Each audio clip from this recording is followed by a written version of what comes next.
Storyteller, and I'm back telling stories. Again, my book, Can't Nobody, is available on Amazon.com. Just making sure all angles are working so the book can be seen clearly. I have been waiting for Mystery to stop by so we can have a little conversation with one of the characters, but I decided, who knows when Mystery will actually show up. You know how strippers are. Between me and you, she's a stripper. I'm not sure she's going to let us know that, but I'm letting you know that she's a stripper. Anyway, so one day Mystery probably will show up.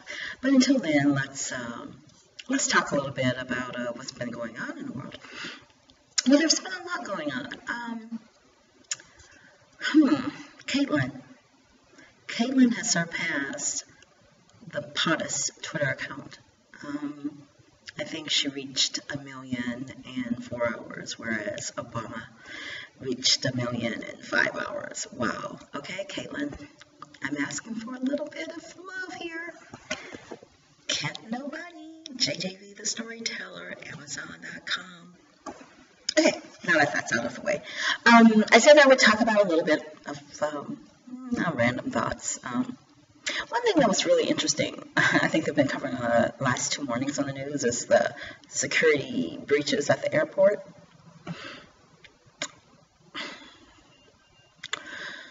I'm all for sharing information and release of information. Years ago when I traveled to Europe, I realized BBC showed a lot more than what we saw in America. And I was like, wow, I really love this. But when it comes to national security, can we keep some of this stuff to a minimum? I mean, really, let's help the bombers. Let's help people that want to sneak things on planes by telling us that the security is not good. I honestly believe that information probably should be shared after you've shared it with the agency that's responsible. Give them time for improvement, and then tell what's going to happen. People get scared about flying. And also informs the people, the bad people, or the people that we're trying to prevent from doing things, that there's issues. So come on, news. Let's get it together. Something else happened in the news that kind of, I don't know whether it made me sad, it made me, I can't even explain the feeling I had, but let me give you a little bit of background. I was sitting with 6 other adults, or maybe 5, but 6 of us all together, I believe. Or it might have been 5 people. We're sitting in a room, and we started watching this movie called Idiocracy. I don't know if any of you have ever seen Idiocracy, but it's a movie about the degeneration of society. They got to a point where they didn't know how to feed themselves. They didn't know how to get rid of garbage. They were feeding plants electrolytes, the water, like Gatorade with electrolytes or whatever, because they said it was good for you. No one had a brain. All of society was lost. I mean, it was crazy. You looked at the buildings and some of the writings. I think they made fun of one of the fast food restaurants, but it was just crazy, and nobody was smart. Matter of fact, this one guy who was sent into time in a time capsule forward, he was the smartest guy, and he was below intelligent. He had below average intelligence. So you can imagine what the world was like.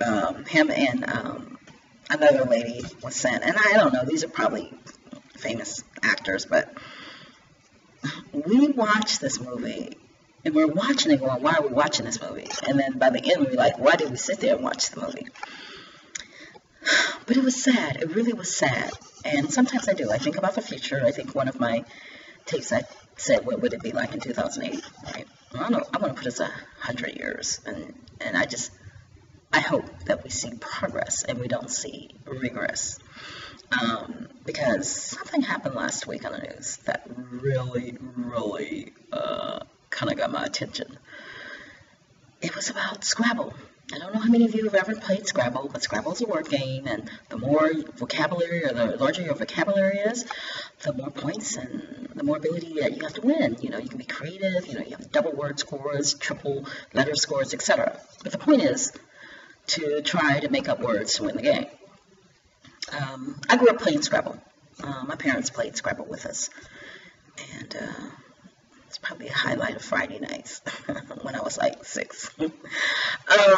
But we played Scrabble, and we always used, and we agreed, we're going to use the Webster's dictionary, because we're saying whatever's in Webster's, okay? And I think maybe sometimes we use Oxford, but most of the time we use Webster's, okay? I didn't know that Scrabble had its own dictionary. Yes. Guess what words that's added to the Scrabble dictionary? I'm sure there's a maker of the Scrabble dictionary, but twerking. Okay, maybe that's a word, because it's a dance. Not one that I think should be added to a dictionary. Twerking. A word. LOLZ. LOLZ. Is that a word? BZ. Beastie? BZ? Yeah, you guys probably know what this means. Like best friend, I guess. Schnizzle. My schnizzle! Come on, folks. I'm like, can we get smarter? This regression thing just doesn't work for me. Wow. I'm hoping that we do get better with time, and idiocracy is not an indicator of what the future will look like, because, I mean, they didn't even know how to add. They didn't know how to, you know, it's bad enough when you go to, like, restaurants these days. You can tell some of the people at the cashier, they can only press a button and give you the change that the amount says to give back, because they don't know how to count the change. Okay, well, I was waiting for mystery, but I thought maybe, just maybe, I can read something for you. So you just get an idea of who Mystery is. Again, there are 4 characters in my book. There's Mystery, there is Portia, who the point of view comes from Portia when she's writing this book. Mystery will have her own book called The Du Bois Curse, and that's the second book that will be out later on in the year. There's Aunt Hattie, which is the elder of the family, the matriarch, we're going to say. She's the matriarch of the family, and Portia's boyfriend, Ty. So I'm just going to read a little bit so you can get a little idea about what's going on in the world. I'm going to read from chapter 2. I actually had a book reading last Sunday, and I read from this chapter, except I read the whole chapter. We don't have time for me to read the whole chapter. But this chapter is about when Mystery and Portia were fighting, and as a result, Aunt Hattie ended up having a heart attack, and they're trying to find Aunt Hattie, find out where Aunt Hattie is, because they took her away in the ambulance. And so Mystery is talking to a security guard, because Portia got kicked out of the hospital because she started like grabbing people and shaking them. Yeah, Portia got some issues. Okay, let's just start with this short reading. I'll go out and find the information for you and be right back. You wait right here and keep the crazy girl with you, said the rent-a-cop. I will be right here, Daddy, responded Mystery. I told you guys Mystery's a stripper, right? Okay. Mystery, everything ain't about hoeing. I'm just using what I have to get the information, girl. Now you need to calm down. I can't. I need to know that Aunt Hattie is okay, and we can help her from here. We can't help her from here. We can't help her at all. It's up to the doctors to help her, Mystery said. We went on arguing until the security guard returned and said, Ladies, we do not have anyone under the name Hattie Mae Williams registered here. Then T said they were taking her here, I said. I checked the registration, and there is no one by that name, responded the rent-a-cop. If she was unconscious, how could she even tell you her name? There are no Jane Does here either. Right when I was about to respond, my phone rang. I could see it was a blocked number. I thought it probably was Ty. I answered hastily, Hello? Hey, Pocahontas, are you standing me up? I'm at General trying to find out about my aunt. She passed out at the house, but they're saying she's not here. Okay, let me get right back at you, said Ty. Mystery and Rent-a-Cop had walked away and were talking. The phone rang again with a number I did not recognize. May I speak with Portia? This is she. Hi, Portia, this is Pastor Charles, and I'm at Memorial with your Aunt Hattie. The hospital asked me to call you and let you know that she was here. Oh, thank you, Pastor Charles. Mystery and I are on our way. Mystery, I found Aunt Hattie. We gotta go now. As Mystery and I were walking toward the car, a guy pulled up in a new black two-door Mercedes convertible. As he rolled down the tinted windows, I saw it was Ty. "Where you headed to, Pocahontas?"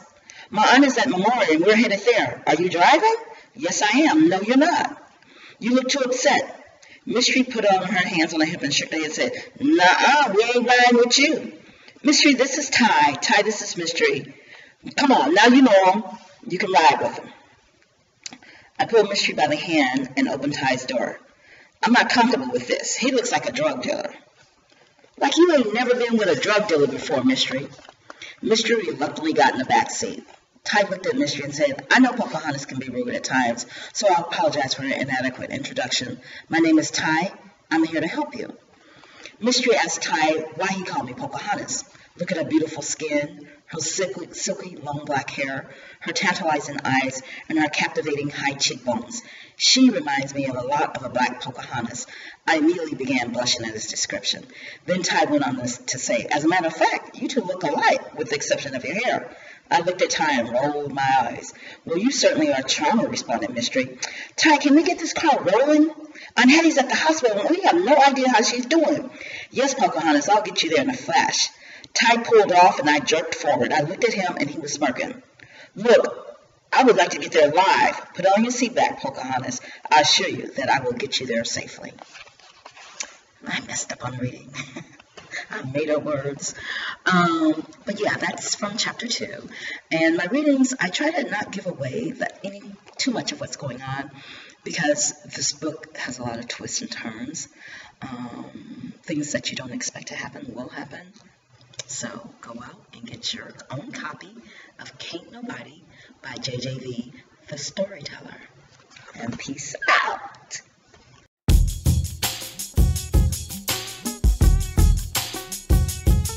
Storyteller that will have you in the book. Jay.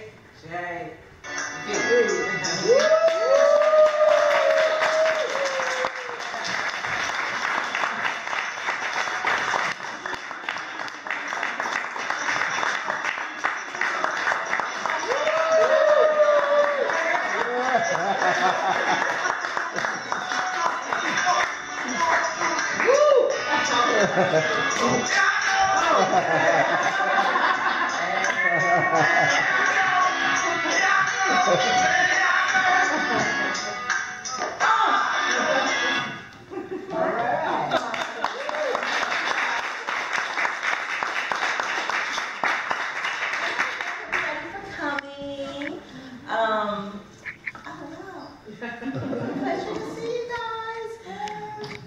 Oh, wait a minute. Where did she disappear to? Yeah, she tried to go away. I want to thank everybody for coming. I have to thank Annette, Doesn't Love Catering. This is like my, you know how you say you have twins? This is like my spiritual soul sister. I mean, we're just all